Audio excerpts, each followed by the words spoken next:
na ihahatid na kita. Huwag mo akong hawakan. Tita, Giselle, please, huwag ka na makulit.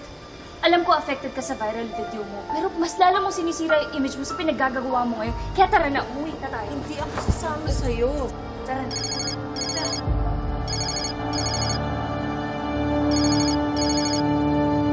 Tumatawag sa'yo si Zoe? So? Sabi ko na nga ba magkakampi kayo ni Zoe. Tita, tama na po, tara na. O ano, Justin? Magkikita kayo pagkatapos nito? And then you're going to tell her how miserable I am? Tita. Tapos magtatawanan niyo ako? Kasama si Morgana? Eh, di ba nag-uusap na rin kayo? Tita, tara na po. Tama na po. Teka, hindi kaya ikaw may kagagawa ng pagkalat ng video ko? Baka ikaw pa ang nag-recruit ng mga trolls para ikalat. Of course not. Huwag kang ang paranoid. Then shut up! Tita. Hindi ako naniniwala sa concern niya.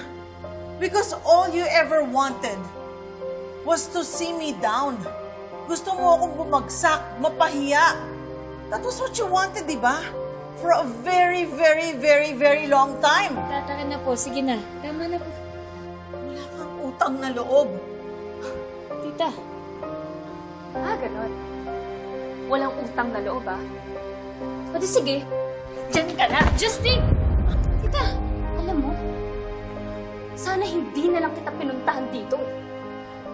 Kasi wala akong napala sa'yo kundi panlalait at negativity. Bagsak ka na nga, ang taas pa rin ang tingin mo sa sarili mo, no? Alam mo, Giselle, you deserve this humiliation na nangyayari sa'yo. Kasi for so long, you think you're untouchable.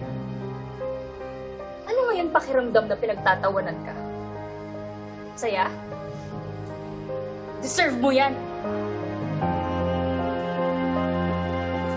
Justine! Tita, kunan lang po kitang tubig. Wait lang po.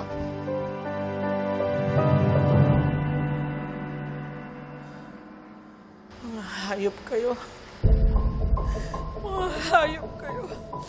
This is not going to end here. Gaganti ako sa inyo!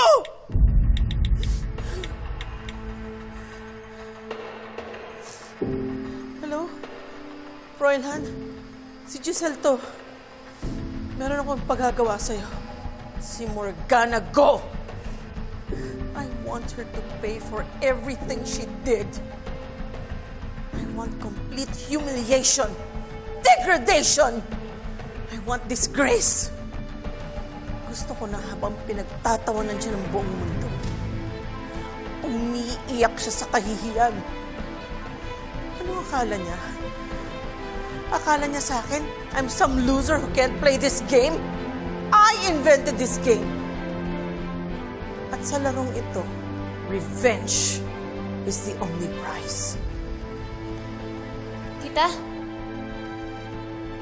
Sino kausap ninyo? Wala Tama po ba yung narinig ko? Gusto niyo po mag-revenge? Hindi. Kaibigan ko lang yung kausap ko. Naglalabas lang siya ng sama ng loob. Tita, alam mo, hindi naman po tama yan. Pag nag-take revenge ka po, mas lalala lang lahat. Annalyn, sinabi ko naman sa'yo, hindi ako gaganti, di ba? Kulit mo naman. Ate. What are you doing here? Let's go home, ate. Everything's going to be alright. Nandito lang kami para sa'yo. Hindi ka namin pababayaan.